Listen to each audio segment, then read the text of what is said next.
اب اس میں آپ کو گنواتا ہوں یہ امتحانات کڑے کون کون سے امتحان ہیں جن سے انسان گزرتا ہے، جس کا میں نے کہا ہے کامل مرقع ہے حضرت ابراہیم علیہ السلام کی شخصیت۔ سب سے پہلا انسان کا امتحان جو ہے اس کے عقل کا، شعور کا، اس کے فہم کا، اس کی فطرت کا،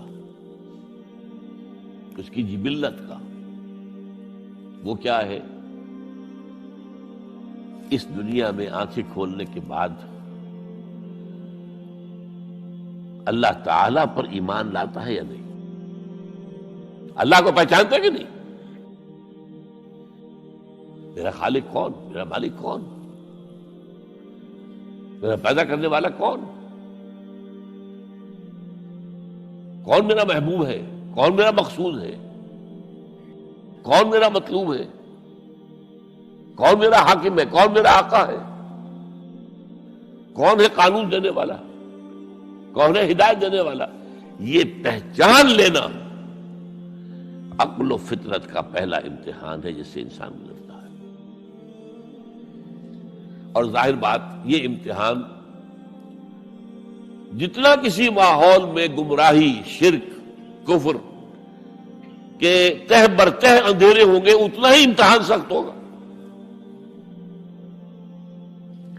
آپ مسلمانوں کے ماحول میں رہ رہے ہیں تو ٹھیک ہے، مسلمان بھی اب دنیا پرست بن گئے ہیں یا جو بھی آپ کہیں، حقیقی مسلمان تو دیکھنے کو نہیں ملتا، پھر بھی بہرحال اسلام تو ہے نا یہاں۔ کسی نہ کسی دیکھو تو چیز کو تو اللہ یاد آ جاتا ہے، کبھی نہ کبھی تو کسی کی بات ہی دل میں اتر جاتی ہے۔ کوئی اللہ کا بندہ جو ہے خلوص و اخلاص سے کہتا ہے بات اور وہ آپ کے دل میں اتر گئی۔ آپ ایسے معاشرے کا تصور کیجیے جہاں سرے سے ہدایت ہے ہی نہیں، کفر ہی کفر ہے، شرک ہی شرک ہے، باطل ہی باطل ہے، اس میں ایک شخص آنکھ کھولے اور پھر وہاں وہ خالق حقیقی کو پہچان لے، یہ ہے سب سے بڑی کامیابی۔ آپ کو معلوم ہے قرآن مجید میں سورہ انعام میں پورا قصہ بیان ہوا ہے۔ جس ماحول میں کہ حضرت ابراہیم نے آنکھ کھولی ہے وہ ماحول کون سا ہے؟ ہر طرح کا شرک وہاں پر انتہائی درجے میں موجود تھا۔ سورج اور چاند اور ستاروں کی پرستش، بتوں کی پرستش اور سیاسی شرک۔ بادشاہ کہتا تھا میں خدا ہوں، نمرود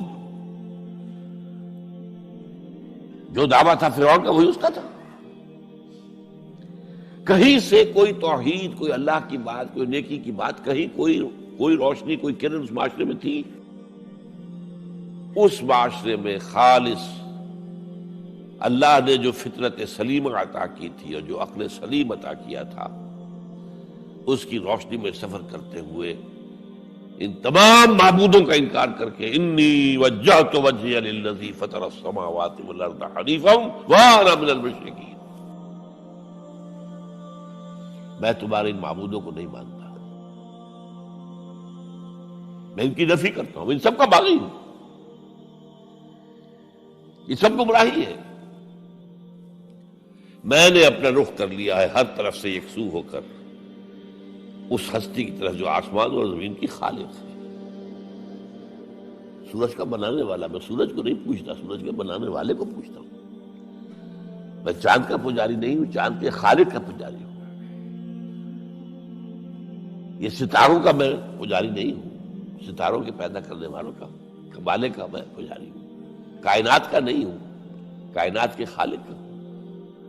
انی وجہت وجہی للذی فطر السماوات والارض حنیفا وما انا من المشرکین۔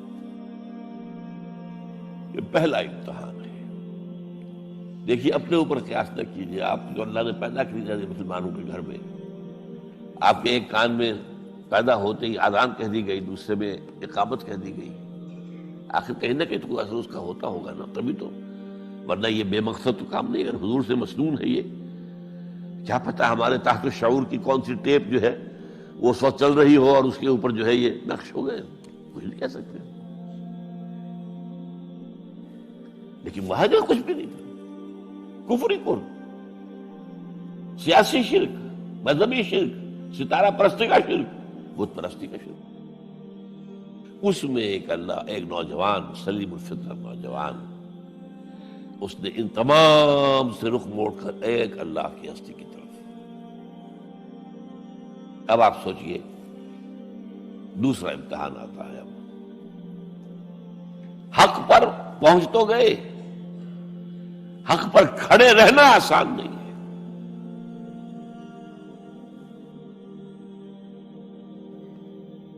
اس کے لیے امتحانات آئیں گے، آزمایا جائے گا۔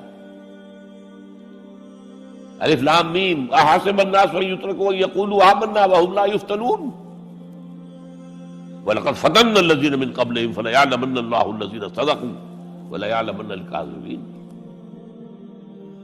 ہم تو آزماتے ہیں، پھر تم نے کہہ تو دیا ربی اللہ، اچھا آپ دیکھتے ہیں تمہیں جانچیں گے، پرکھیں گے، امتحان دیں گے تمہارا۔ وہ امتحان کیا تھا؟ اسی کو کہا رسول حامیم سجدہ ان الذین قالوا ربنا اللہ ثم استقاموا، بے شک وہ لوگ جنہوں نے کہا ہمارا رب اللہ ہے اور پھر جم گئے۔ یہ جم جانا جو ہے اس استقامت میں قیامت مسبق ہے۔ سب سے پہلے گھر میں جنگ ہوئی، باپ کہتا ہے ابراہیم کیا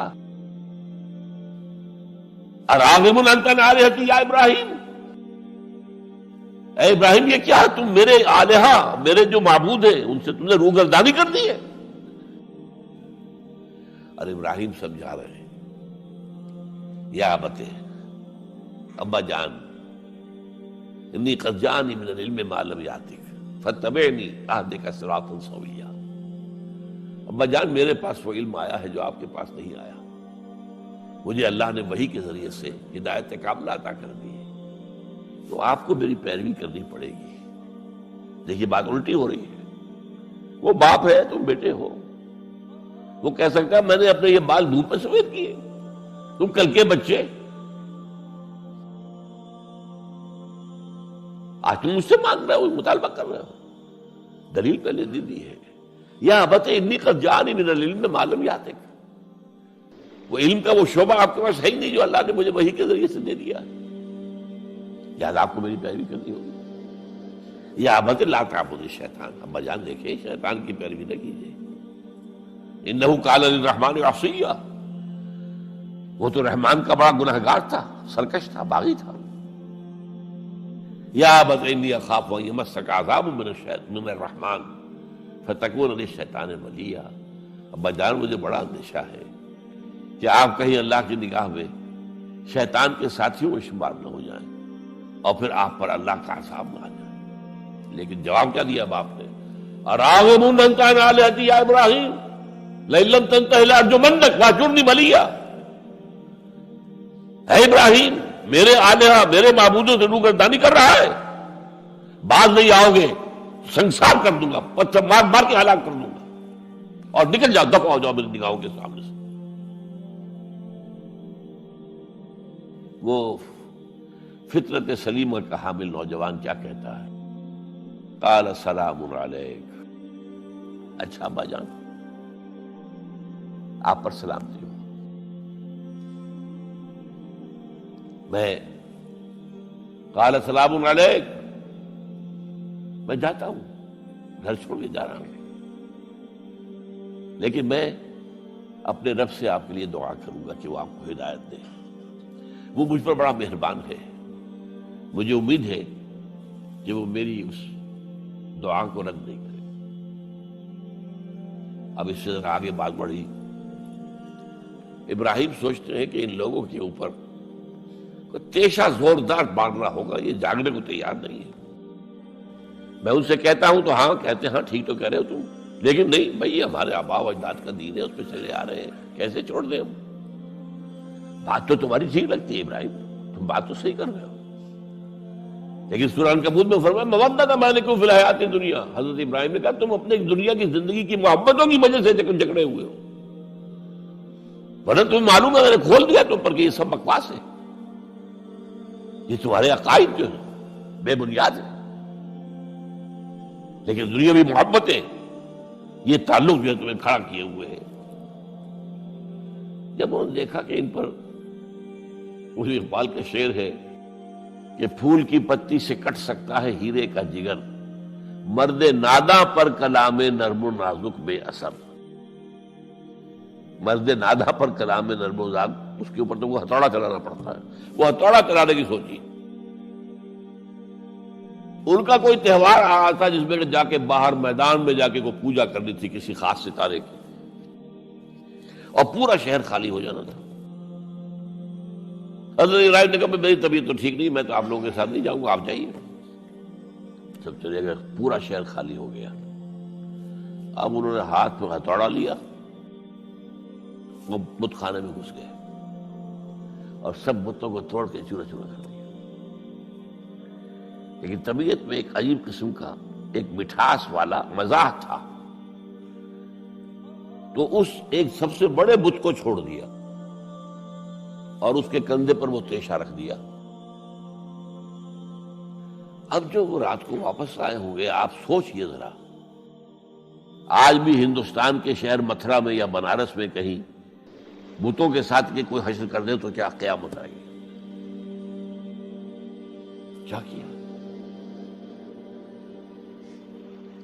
من فعل ھذا بآلہتنا، کون ہے وہ جس نے ہمارے معبودوں کا یہ حشر کیا ہے؟ بہت کچھ کر کے کچھ لوگ، ہاں ہم سنتے تھے ایک نوجوان جو ہے وہ کچھ ان کا ذکر کیا کرتا تھا ان بتوں کا کہ ان میں کچھ نہیں ہے، کچھ نہیں ہے، کچھ باغیانہ خیالات کا اظہار کیا کرتا تھا وہ ابراہیم۔ بلاؤ، حاضر کیا، یا ابراہیم انت فعلت ھذا، کیا اب تم نے کیا؟ مجھ سے کیا پوچھتے، اس بڑے بت سے پوچھو، اس سے پوچھو، بھائی سارے ٹوٹے ہوئے، یہ سالم کھڑا ہے۔ اور نمبر 2 جسے کہتے ہیں پولیس کی اصطلاح میں آلہ واردات، قتل کیا تھا تو کس چیز سے کیا تھا وہ بھی برآمد ہو گیا، وہ چھری بھی مل گئی ہے، اس پر خون کے دھبے بھی ہیں، اور آج تو آپ کو معلوم ہے کہ خون کے قطرے سے بھی پتہ چل جاتا ہے کہ کس کا خون تھا، جینیٹکس کے ذریعے سے۔ تو اس نے کیا ہوگا کہ ابراہیم وکل کے ناخن لو، ان سے پوچھے، یہ بات کرتے کوئی؟ اف لکم، تف ہے تم پر، تم پوچھتے ہو ان کو جو بات تک نہیں کر سکتے، جو اپنا دفاع نہیں کر سکتے، جو اپنے آپ کو بچا نہیں سکتے۔ ایک عام انسان بھی دفاع کرتا ہے اپنا۔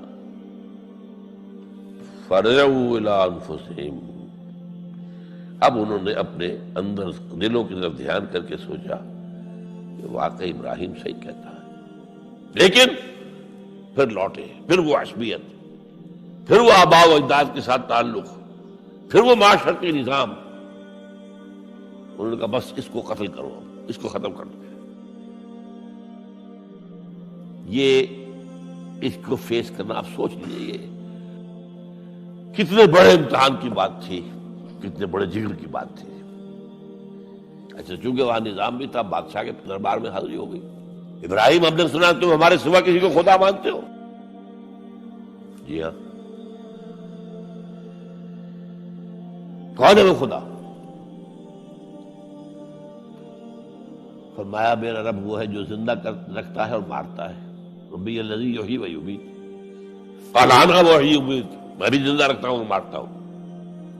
فوراً جو ہے حکم دیا، جیل خانے سے 2 قیدیوں کو بلایا، ایک کی گردن اسی وقت مار دی، دیکھو میں نے مروا دیا کہ نہیں، ہے نہیں میرے پاس اختیار، اور ایک کا جاؤ اسے چھوڑ دی، تو میں خدا ہوا کہ نہیں؟ حضرت ابراہیم نے سمجھ لیا کہ اب یہ جس قسم کی کج بحثی میں آ گیا ہے، یہاں بھی کوئی ہتھوڑا چلانا پڑے گا۔ فرمایا فإن اللہ یاتی بالشمس من المشرق فأت بہا من المغرب، میرا رب وہ ہے جو مشرق سے نکالتا ہے سورج کو، تم خدا ہو تو ذرا مغرب سے نکال کے دکھاؤ۔ فبہت الذی کفر، تو وہ جو کافر تھا مبہوت ہو کر اب کیا کہ آئیں بائیں شائیں، فبہت الذی کفر۔ لیکن میں یہاں پہ جو زور دے رہا ہوں، آپ اس ہمت، اس قوت ارادی کا اندازہ کیجئے کہ جو ایک بڑے زبردست بادشاہ کے میں سامنے کھڑے ہو کر یہ بات کر رہا ہے، اور ڈٹ کر کر رہا ہے، آنکھوں میں آنکھیں ڈال کر کر رہا ہے۔ ان الذین قالوا ربنا اللہ ثم استقاموا، تتنزل علیہم الملائکۃ الا تخافوا ولا تحزنوا وابشروا بالجنۃ التی کنتم توعدون. یہ کیفیت. تو پہلا امتحان تو ہے ان مادی غلافوں میں لپٹے ہوئے ہونے کے باوجود حق کو پہچان لینا. اس مادی کائنات میں گم نہ ہو جانا، اس سے ماورا، اس سے بلندتر ہو کر اس ہستی کو پہچاننا جس نے اس کو پیدا کیا. انی وجہت وجہی للذی فطر السماوات والارض حنیفا وما انا من المشرکین. پھر اس پر قائم رہنا اور بڑے سے بڑا رزق لینا. آپ نے گھر سے نکال دیا، ٹھیک ہے چل جا رہا ہوں. قال السلام علیک ساستغفر لک ربی انہ کان بی حفیہ. موت کو فیس کیا ہے تو اس طرح کیا ہے. اور کیسا جواب دیا ہو کیسا. میں نے کہا ایک مذاق کا انداز تھا ان کے عمل میں کہ اس سے پوچھو ایک صحیح سالم کھڑا باقی ٹوٹے ہوئے تو کرنے والا یہ سرکمسٹانشل ایویڈنس کیا ہوتا ہو. آج بھی آپ کے ہاں مقدمات کے اندر ایک سرکمسٹانشل ایویڈنس بھی تو ہوتا ہے نا. حالات قرائن کی کیا گواہی ہے. تو وہ سالم میں باقی سب ٹوٹے ہوئے. دوسرے یہ کہ آلہ جو ہے اس کے پاس سے برآمد ہو رہا ہے، اس کے کندھے پر رکھا ہوا. اور پھر یہ کہ بادشاہ کے دربار میں جا کر جس طرح اس نے انکار کیا ہے اس کی خدائی کا. ان کا ٹھیک ہے اس کو تو اب زندہ آگ میں ڈالو اور یہ گر جائے، ختم کر دو اس کو، بسم کر دو. اچھا اس کے لیے تیاریاں کی گئی ہیں. سورہ صافات میں اس کا ذکر موجود ہے. تو اب حضرت ابراہیم دیکھ رہے ہیں کہ میرے لیے آگ کا الاؤ تیار ہو رہا ہے بہت بڑا. ایک اوپر مچان بنائی گئی ہے جہاں سے کہ ان کو پھینکنا ہے آگ میں. سب ہو رہا ہے. وہ سب یہ کس لیے کر رہے تھے؟ یہ نوجوان پہ ہوش ٹھکانے آ جائیں گے جب آگ دیکھے گا سامنے. ابھی تو کوئی آیا نہیں نا امتحان اس پر. اسی لیے قرآن میں آیا ہے کہ ہم نے ان کو ناکام کر دیا جنہوں نے کہ یہ آزمائش ڈالی تھی. حضرت ابراہیم کود گئے. اقبال کہتا ہے بے خطر کود پڑا آتش نمرود میں عشق، عقل ہے محو تماشائے لبے بام ابھی. دیکھیے یہ دو عقلیں ہیں، یہ سمجھ لیجیے. ایک عقل وہ ہے جو پہچان لے، ایک عقل وہ ہے جو آگے چلنے سے روکے. دیکھو جواب ٹھیک نہیں، تمہارا کیا کر رہے ہو؟ اپنی جان سے کھیل رہے ہو، جان سے چلے جاؤ گے. تو عقل جو ہے ایک معنی میں وہ حقیقت کو پہچاننے میں مددگار ہے، اگرچہ منزل تک نہیں پہنچا سکتی. گزر جا عقل سے آگے کہ یہ نور چراغ راہ ہے، منزل نہیں ہے. پاس چراغ رکھا تو روشنی تو ہو جائے گی نا، کچھ نہ کچھ دکھا دے گی. بس یہ چراغ راہ ہے، یہ آخری منزل تک عقل نہیں پہچان سکتی. یہ تو فطرت انسانی ہے، قلب ہے، روح انسانی ہے، وہ پہچانتی ہے. اور عقل گو آستان سے دور نہیں، اس کی قسمت میں پر حضور نہیں، حاضری نہیں ہوتی وہاں. اللہ تک پہنچانے والی شے عشق ہے، اللہ کی محبت ہے. آگے چلنے سے تو عقل روک. عقل کا لفظ جو ہے وہ اس سے پہلے یقیناً کئی مرتبہ میں نے یہاں پہ بیان کیا ہوگا. عقل کے معنی ہے روکنے والی. یہ جو سعودیز جو ہے وہ اپنے سروں کے اوپر ایک باندھتے ہیں، کوئی سنہرے رنگ کا ہوتا ہے، کچھ ہوتا ہے اس رومال کے اوپر. اس کو اقال کہتے ہیں، اقال. یہ ان کی پرانی بدویانہ، جب ان کو کھانے پینے کو بھی نہیں ملتا تھا، بھوکے پیاسے ننگے پاؤں ننگے بدن رہتے تھے، اس وقت سے ایک رواج ہے. ان کی ساری زندگی جو ہے گھومتی تھی اونٹ کے گرد. اونٹی کا گوشت کھا لینا ہے، اونٹی کا دودھ پی لینا ہے، اونٹ کے اوپر سواری کر لینی ہے، اونٹ کی کھال سے جو ہے وہ خیمے بنا لینے ہیں، اونٹ کے بالوں سے اپنے لیے کوئی کمبل بنا. اونٹ ہی اونٹ تھا. جیسے ہمارے یہاں پنجاب میں جن علاقوں کو کہا جاتا ہے جو جانگلی علاقہ، وہ بھینس ہی بھینس تھی، بھینس کا کلچر تھا وہاں. بھینس کا دودھ پی لیا، بھینس کے مکھن سے کھا لیا، لسی سے نہا لیے، یہ ساری چیزیں جو ہے بھینس کا گوشت کھا لیا. بھینس ہی بھینس تھی. اور کیا تھا؟ یہ مج کلچر تھا یہاں کا سارا، یہ جو آپ کے ہاں جانگلی کہلاتے ہیں، یہ تو آباد کار آئے ہیں جلندھر سے، ہوشیارپور سے، گرداسپور سے، وہ آباد کاروں نے آ کے پھر یہاں پر جو ہے وہ ساری چیزیں بتائی ہیں، ورنہ یار کس کو جانتے، گڑ کی نہیں جانتے، گڑ کس بلا کا نام نہیں جانتے، چینی تو بہت دور کی بات ہے، گڑ نہیں جانتے۔ تو ان کا یہاں کیا معاملہ تھا؟ اونٹ ہے، اب اونٹ کا یہ ہے کہ جب بدو سواری کر کے جا رہا ہے، ایک جگہ پر اترا ہے، کچھ اسے پیشاب کرنا ہے، کچھ اور کرنا ہے، اب اس خطرے سے کہ کہیں اونٹ بھاگ نہ جائے، اس کے ایک گھٹنے کو ایک رسی سے باندھ دیتا تھا۔ اب 3 پاؤں رہ گئے، 3 پاؤں سے اچک تو سکتا ہے، وہ بھاگ تو نہیں سکتا، تو اچک کر وہ اگر کہیں کوئی آس پاس درخت ہے، کیکر کا درخت ہے، وہ ناشتہ کچھ کر لے، کھا لے، کوئی حرج نہیں ہے، یہ بھاگے نا۔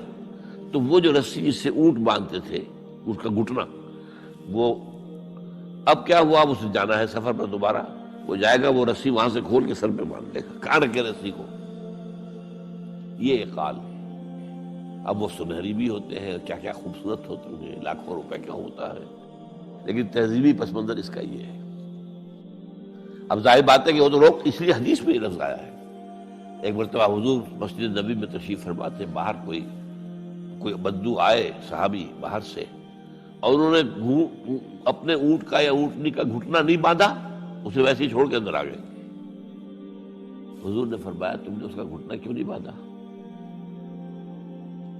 جواب دیا میں نے اللہ پر توکل کیا۔ فرمایا غلط، اعقلھا ثم توکل، پہلے اس کا گھٹنا باندھو پھر توکل کرو۔ وسائل کا استعمال ترک کر دینا توکل نہیں ہے۔ ہاں یہ سمجھو کہ وسائل کے ذریعے سے نہیں ہوگا، جو بھی کچھ ہوگا اللہ کی کیے سے ہوگا، لیکن وسائل کا استعمال تو کرنا ہے، وہ توکل اسلام میں نہیں ہے جو رہبانیت کا توکل ہے۔ بہرحال تو یہ اب جو ہے عقل جو ہے، اب اس وقت جو کہ بے خطر کود پڑا آتش نمرود میں عشق، عقل ہے محو تماشائے لبے بام، ابھی عقل تو وہیں پر کھڑی ہوئی سوچ رہی ہے کودنا چاہیے کہ نہیں کودنا چاہیے، اور ابراہیم کود بھی چکا۔ لوگ حیران رہ گئے، لیکن اللہ نے اس آگ کو گل و گلزار بنا دیا۔ قلنا یا نار کونی بردن وسلام علی ابراہیم۔ اب آیا چوتھا امتحان کہہ لیجیے اس کو، یہ رسولوں کے باب میں اللہ کا قاعدہ ہے، اس قوم کی طرف کسی رسول کو بھیجیں، اگر وہ قتل کرنے پر آمادہ ہو جائے رسول کو، تو پھر وہاں سے ہجرت کی اجازت ہوتی ہے۔ جیسے حضور جب دارالندوہ میں فیصلہ ہو گیا کہ اب قتل کر دو محمد کو صلی اللہ علیہ وسلم، اس سے پہلے یہ اندیشہ تھا جب تک کہ ابو طالب زندہ تھے کہ چچا سپورٹ پر ہے ابو طالب، اب بنو ہاشم کا وہ سردار ہے، تو یہ ہماری جو ہے ان فائٹنگ ہو جائے گی، ٹرائبل، انٹر ٹرائبل یا انٹرا ٹرائبل کہنا چاہیے، کہ قریش کے اندر ہی آپس میں جب ہم لڑ پڑیں گے تو ہماری جو دھاک بیٹھی ہوئی ہے پورے عرب میں وہ تو ختم ہو جائے گی۔ A house divided amongst itself can understand۔ یہ وہ چیز تھی جو ابھی تک ان کے ہاتھ روکے ہوئے تھی۔ اب ابو طالب مر گئے، اب جو سردار ہے بنو ہاشم کا وہ ابو لہب ہے، وہ حضور کا وزیر سب سے بڑا دشمن ہے، لہذا فیصلہ ہو گیا۔ تب آپ گئے ہیں طائف اور وہاں سے بھی ناکام آئے ہیں۔ اس کے بعد یہ ہے کہ باقی سب صحابہ کو آپ نے اجازت دے دی چلے جاؤ مدینے، لیکن ابھی آپ منتظر رہے جب تک کہ ایکسپریس پرمیشن نہ آئے، رسول اپنی جگہ چھوڑ نہیں سکتا۔ بہرحال یہ ایک علیحدہ معاملہ ہے، اس میں تھوڑی سی خطا ہو گئی تھی حضرت یونس علیہ السلام کے ساتھ، کہ وہ اپنی قوم کے اس رویے سے دل برداشتہ ہو کر غصے کے اندر بھرے ہوئے، ماننے والے نہیں، ناہنجار لوگ چھوڑ کر چلے گئے، اگرچہ اللہ کی اجازت ابھی نہیں آئی تھی۔ یہی وجہ ہے اللہ نے انہیں سزا دی، مچھلی کے پیٹ میں رہے، وہاں وہ استغفار کرتے رہے، لا الہ الا انت سبحانک انی کنت من الظالمین۔ پھر اس ویل مچھلی نے اگل دیا ان کو اور ساحل کے اوپر رہے، اس کا پورا ذکر ہے قرآن مجید میں۔ بہرحال تو یہ اب معاملہ آ گیا وطن کو چھوڑنے کا، لہذا ہجرت کی۔ اب ان قال انی ذاہب الی ربی سیہدین، ٹھیک ہے تم لوگوں کا حال یہ ہے، میں نے تمہیں ہر طرح سمجھایا، نرم بھی سمجھایا، گرم بھی سمجھایا، تمہارے اوپر ہتھوڑے بھی برسائے اور پھول بھی برسائے، تم کسی طرح ماننے والے نہیں ہو، اب تم میری جان کے دشمن بن گئے ہو، تو ٹھیک ہے پھر میں جاتا ہوں۔ انی ذاہب اللہ ربی سیہدین، رب ہب لی من الصالحین۔ ایک دعا اور نکل آئی اس وقت سے، اے اللہ مجھے صالح اولاد عطا فرما۔ 80 برس سے تجاوز ہو چکی تھی عمر، اولاد نہیں تھی۔ آپ کے اپنے خاندان سے تین جو اہلیہ تھی، سارہ رضی اللہ تعالی عنہ، بانجھ نہیں ہے، اولاد نہیں ہوئی، اللہ کی مرضی۔ بہرحال حضرت ابراہیم کے ساتھ ہجرت کرنے والوں میں حضرت سارہ بھی تھی، آپ کی اہلیہ، حضرت لوط بھی تھے آپ کے بھتیجے، اور حضرت لوط کی اہلیہ بھی تھی۔ یہ اہلیہ جو ہے لوط کی، یہ مومنہ تھی، یہ ساتھ انہوں نے ہجرت کی ہے۔ بعد میں جب انہیں اللہ تعالیٰ کے حکم سے حضرت ابراہیم نے بھیج دیا سدوم اور عامورہ کی بستیوں کی طرف، تو وہاں شاید معلوم ہوتا کوئی اور شادی کی ہے، وہ کافرہ رہی، اور اس نے جو ہے حضرت لوط کے ساتھ جو ہے خیانت کا معاملہ کیا، وہ ایک علیحدہ معاملہ ہے۔ بہرحال اس وقت جو دعا کی رب ہب لی من الصالحین، اس کے جواب میں اللہ نے فوراً ہم نے اسے ایک غلام فبشرناہ بغلام حلیم، ہم نے انہیں بشارت دے دی ایک بہت ہی بردبار، حلیم الطبع، متحمل مزاج بیٹے کی۔ یہ اسماعیل کی تعریف ہے، نوٹ کر لیجیے گا۔ دوسرے بیٹے ہوئے حضرت سارہ کے بعد میں، ان کو کہا گیا ہے غلام علیم، عالم۔ حضرت اسماعیل کے لیے کہا گیا ہے غلام حلیم، بہت بڑے حلیم، متحمل مزاج، بہت بادشاہ۔ اس کا بھی تھوڑی سی داستان بیان کر دوں۔ حضرت سارہ کہاں کے یہاں اولاد نہیں تھی۔ حضرت ابراہیم ہجرت کر کے آئے تھے، کہاں سے پیدا کہاں ہوئے تھے؟ شہر ار، یہ جو عراق کا اس وقت کا سب سے بڑا شہر تھا، صدر مقام تھا، وہاں پیدا ہوئے تھے۔ وہاں سے ہجرت کر کے کہاں آئے؟ شام میں علاقہ، خاص طور پر فلسطین کا جو ہے کنعان، یہاں آ کر آپ نے ڈیرہ اپنا جما لیا۔ اور اس کے قریب میں ہی 2 بستیاں تھیں جہاں پر کہ وہ سوڈومی والا معاملہ جو ہے آپ کو معلوم ہے، بدترین جو ہے گندگی تھی ان کے اندر، جہاں حضرت لوط علیہ السلام کو بھیجا۔ پھر انہوں نے ایک سفر کیا مصر کا، اس کی وجہ بھی سمجھ لیجئے۔ مصر میں اس وقت جو خاندان حکمران تھا وہ عرب تھا اصلا، وہ مصری نہیں تھے، وہ فرائضہ نہیں تھے، وہ مصر کے تھے، عرب سے آ کر لوگوں نے قبضہ کیا۔ تو حضرت ابراہیم وہاں گئے، وہاں ان کی بڑی پذیرائی ہوئی۔ ایک حادثہ سا بھی ہوا کہ یہ اندیشہ تھا کہ کہیں حضرت سارہ بہت خوبصورت تھی، تو کوئی بادشاہ جو ہے، وہ بادشاہوں کے اپنے انداز ہوتے ہیں، تو کوئی جو ہے کوئی غلط حرکت نہ کرے۔ تو کہا کہ سارہ سے کہا کہ میں جب یہ مجھ سے پوچھے گا یہ کون ہے تو میں کہہ دوں گا میری بہن ہے، نہیں میں کہوں بیوی تو پھر تو وہ کہے گا ٹھیک ہے، پھر یہ اب میں لیتا ہوں اس کو، بہن ہے۔ بہرحال اس میں جو بھی ہوا، اللہ تعالیٰ نے حضرت سارہ کی عزت بھی بچائی۔ وہ معجزہ دیکھا حضرت ابراہیم کی طرف سے جو اللہ نے پیش کیا، جیسے حضرت سارہ کو مصر کے بادشاہ کی اس غلط نیت سے بچائے رکھا۔ پھر اس شخص نے جو ہے اپنی بیٹی ہاجرہ یہ خدمت میں پیش کی۔ یہ ہاجرہ کنیز نہیں تھی، یہ اصل میں یہودیوں نے مشہور کر دیا ہے۔ یہودی کہتے ہیں کہ اصل بیوی تو تھی حضرت سارہ، اور سارہ کے ہاں اولاد بعد میں ہوئی ہے، وہ ہے اسحاق کے بیٹے ہیں یعقوب کی اولاد ہم ہیں، تو اصل تو ابراہیم کی اولاد ہم ہیں۔ ہاجرہ جو ہے تو کنیز تھی، لوڈی تھی، لہذا اس کی وہ عزت ہی نہیں، اسماعیل کی وہ عزت ہی نہیں، اسماعیل کا وہ مقام ہی نہیں۔ یہ یہودیوں کا قول ہے، لیکن وہ اصل میں کنیز نہیں تھی، وہ بیٹی تھی، شہزادی تھی۔ بلکہ تاریخ نے اپنے آپ کو پھر دہرایا ہے کئی ہزار سال بعد۔ حضور نے صلح حدیبیہ کے بعد جب خطوط لکھے ہیں دعوتی بادشاہوں کے نام، شہنشاہ ایران، شہنشاہ روم، مقوقس مصر، نجاشی حبشہ، خطوط لکھے، تو مقوقس جو ایک طرح کا بادشاہ تھا، پیٹریارک تھا، جو الیگزینڈریا کا، اس نے اکرام کیا حضور کے جو سفیر تھا، ان کا بڑی عزت کی، احترام کیا، اور پھر حضور کی خدمت میں 2 جو ہے خواتین کو بھی بھیجا، اب اس زمانے میں یہی رواج دنیا کے اندر چلتے تھے. اور یہ گھوڑا بھیجا دلدل، وہ جو حضور صلی اللہ علیہ وسلم کا بہترین گھوڑا تھا. تو انہی میں سے ایک کنیز جو ہے ان سے حضور نے نکاح کیا، ماریہ قبطیہ. اور ماریہ قبطیہ سے اللہ نے اولاد دی حضور کو عمر کے آخری درجے میں. حضرت ابراہیم نام رکھا ان کا. نوٹ کیجیے، سائیکل مکمل ہو رہا ہے.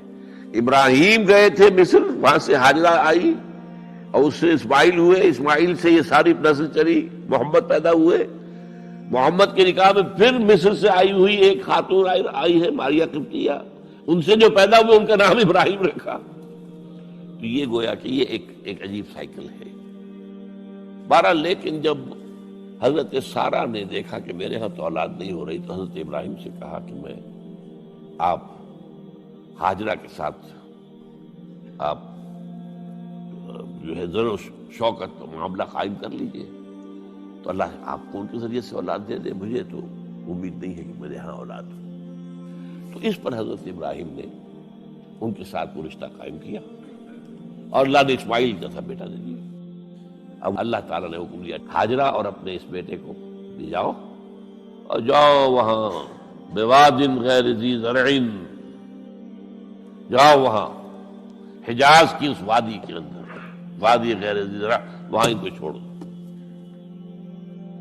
اب یہ امتحان دیکھیے، توکل کا امتحان. حضرت ابراہیم لے آئے، کوئی متنفس نہیں، کوئی گھاس تک پیدا نہیں ہو رہی. کوئی درخت کا ہونا تو اور بڑی بات ہے کہ کھجور کا درخت ہو یا کوئی اور درخت ہو. پانی نہیں، پانی کا ایک مشکیزہ تھا ابراہیم کے پاس، وہ چھوڑ دیا. کچھ کھجوریں تھی وہ دے دی اور چلے. حاجرہ پوچھتی ہمیں کس کے پاس سارے چھوڑ کے جا رہے ہیں؟ کہنے لگے اللہ کے. یہ ہے توکل، اللہ کا حکم ہے. دعائیں مانگ مانگ کر رب ہب لی من الصالحین فبشرناہ بغلام حلیم.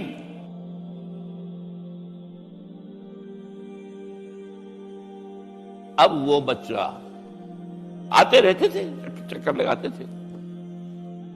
فلما بلغ معه السعی، جب وہ بچہ اسماعیل ان کے ساتھ بھاگنے دوڑنے کے قابل ہو گیا، کاموں میں ہاتھ بٹا رہا ہے، 13 برس کی عمر ہو گئی ہے، نوجوان. اب اندازہ کیجئے 100 برس کی عمر، بوڑھا آدمی، اولاد اب تک ہوئی نہیں تھی. ایک اولاد مانگ مانگ کر دعا سے اللہ سے لی ہے.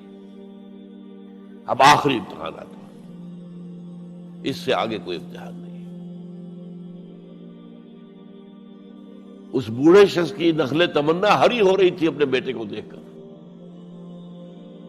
فلما بلغ معه السعی قال یا بنی انی اری فی المنام انی اذبحک فانظر ماذا تری. کہتے ہیں حضرت ابراہیم بیٹے، میں مسلسل دیکھ رہا ہوں خواب میں کہ میں تمہیں ذبح کر رہا ہوں. تو دیکھو غور کرو تمہاری رائے کیا ہے. نبی کا خواب بھی وہی ہوتا ہے، اس میں کوئی شیطنت جو ہے، کوئی شیاطین جن و انس کی کوئی مداخلت نہیں ہو سکتی. پھر یہ کہ پے بپے 3 دن یا بنی انی اری فی المنام انی اذبحک فانظر ماذا تری. اب جواب سنیے، وہ حلیم. یا ابت افعل ما تؤمر ستجدنی انشاءاللہ من الصابرین. ابا جان کر گزریے جو آپ کو حکم ہو رہا ہے. تومر ابرتا نہیں، تومر حکم ہو رہا ہے. جب 3 دفعہ آپ کو یہ حکم ہو گیا اللہ کی طرف سے تو پھر دیر کائے پہ. یا ابت افعل ما تؤمر ستجدنی انشاءاللہ من الصابرین. آپ مجھے انشاءاللہ صابر پائیں گے. یہ وہ صابر اور حلیم ہونے کی شان ہے، جان دینے کے لیے تیار. اب یہاں بھی دیکھیے کہ یہودیوں نے اتنی تحریفیں کی ہیں. وہ ذبیح اللہ حضرت اسحاق کو کہتے ہیں. یہ بعد میں حضرت اسحاق پیدا ہوئے ہیں، 13 سال بعد، 100 برس کی جب عمر تھی حضرت ابراہیم کی تب ہوئے. اب وہ کہتے ہیں کہ ذبیح اللہ جو ہے وہ اسحاق ہے. اسماعیل تھے۔ مروا پہاڑی، جو مروا اور یہ موریا، وہاں پر بھی انہوں نے ایک پہاڑی کا نام رکھ دیا مروا۔ وہ کہتے ہیں یہاں پر اسحاق کو ابراہیم نے ذبح کرنے کی کوشش کی، سب بکواس۔ ایک بڑی عمدہ کتاب مولانا فراہی رحمۃ اللہ علیہ کی تھی، عربی، پھر اس کا ترجمہ ہوا، الرأی الصحیح فی من هو الذبیح۔ عربی میں کتاب تھی کہ ذبیح کون تھا، اسماعیل یا اسحاق، اس کے بارے میں صحیح رائے کیا ہے، یہ اس کتاب کا موضوع ہے۔ تو انہوں نے تورات کے حوالے سے ثابت کیا ہے۔ اصل میں ہوتا کیا ہے، چور لاکھ چیزیں چھپا بھی جائے اپنی تو کہیں نہ کہیں کلو چھوڑ جاتا ہے۔ آخر تفتیش ہوتی ہے، پولیس والے بھی جانتے ہیں کہیں نہ کہیں سے کوئی نہ کوئی کلو جو ہے، اب ساری چیزوں کو سمیٹنا مشکل ہوتا ہے اس کے لیے، تو اس کے اندر وہاں کلو موجود ہے، اسحاق اس کے تورات کے اندر جس سے ثابت ہوتا ہے، انہوں نے ثابت کیا۔ الرأی الصحیح فی من هو الذبیح، اس کا میں نے ترجمہ شائع کیا تھا جب میں نے ابتدا کی ہے لاہور میں آ کر اپنے کام کی 1965 میں، تو دارالاشاعت الاسلامیہ میں نے قائم کیا تھا اپنا ایک دارالاشاعت پبلشنگ ہاؤس، اس سے وہ کتاب شائع کی تھی۔ اب بھی وہ چھپتی ہے، اب وہ اور پبلشر ہیں ان کے، وہ چھاپ رہے ہیں۔ بہرحال تو حضرت اسماعیل جو ہے وہ ذبیح اللہ ہے، اللہ نے جب لٹا دیا، فلما اسلما وتلہ للجبین۔ اب یہاں پر ذرا نوٹ کیجئے، اسلما، جب دونوں نے اسلام کا مظاہرہ کیا، وہ جو میں نے کہا تسلیم، سر تسلیم خم ہے جو مزاج یار میں آئے۔ بوڑھا باپ چھری لے کر تیار ہو گیا ہے اور جوان بیٹا گردن ڈال کر بس صرف ایک احتیاط کی ہے کہ پیشانی کے بل لٹایا ہے تاکہ چہرہ سامنے نہ رہے۔ چھری چلاتے ہوئے چہرہ اوندا بولتا اللہ للجبین، پیشانی کے بل انہوں نے لٹا دیا اور پھر چھری چلائی۔ لیکن اللہ نے پکار کر کہا، یا ابراہیم قد صدقت الرؤیا انا کذالک نجزی المحسنین۔ اے ابراہیم بس تم نے اپنا خواب پورا کر دیا۔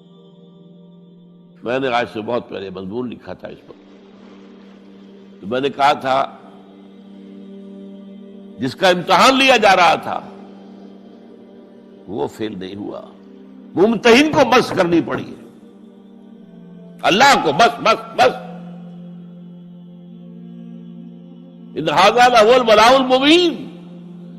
اے ابراہیم واقعی یہ بہت بڑی آزمائش تھی، اس میں تم پورے اتر گئے ہو۔ یہ میں نے آپ کے سامنے زندگی کا جو پورا ایک نقشہ ہے ابراہیم کا، ہر قدم پر امتحان، ہر قدم پر امتحان، ایک سے ایک کڑا امتحان، ایک سے ایک بڑا امتحان، اور آخری امتحان یہ تھا، ان ھذا لہو البلاء المبین۔ جب ممتحن یہ کہتے بھائی بات تم بہت مشکل، پرچہ واقعی میں نے بہت مشکل سیٹ کیا تھا، کمال ہے تم نے بہت عمدہ حل کیا، تو اس سے بڑی شاباش کیا ہوگی۔ لیکن اس کے ساتھ یہ ہے کہ اب اگلا موضوع آ رہا ہے میرا، جہاں تک تو معاملہ آ گیا، یہ قربانی جو ہے اس کو پھر ہمیشہ کے لیے اب سنت ابراہیم کے طور پر جا باقی رکھا گیا۔ عین اس وقت جنت سے ایک میڑا ان کی جگہ آ گیا، حضرت اسماعیل کو کوئی قدم نہیں پہنچی، کچھ بھی نہیں، میڑا ذبح ہو گیا۔ اور وہ قربانی ہے جو آج پوری دنیا میں اس وقت سے لے کر ترکنا علیہ فی الآخرین، ہم نے اس کی یہ یاد ہے، یہ قربانیاں جو آپ دیں گے یہ کیا ہے؟ حضور سے پوچھا گیا ما ھذل اضاحی یا رسول اللہ، اے اللہ کے رسول یہ اضاحی کیا ہے، یہ کیا ہے، یہ جو ہم قربانیاں دیتے ہیں کیا ہے؟ قال سنت ابیکم ابراہیم، یہ تمہارے باپ ابراہیم کی سنت ہے۔ اس کو زندہ رکھا ہے اللہ نے، ان کے اس امتحان کی کامیابی کو، اس کا جشن منایا جا رہا ہے ہر سال، لاکھوں کا کروڑوں جانور جو ہے اللہ کے نام پر ذبح ہو رہے ہیں۔ یہ وہ اسماعیل کی قربانی کا جو ہے یہ جشن ہے جو منایا جا رہا ہے۔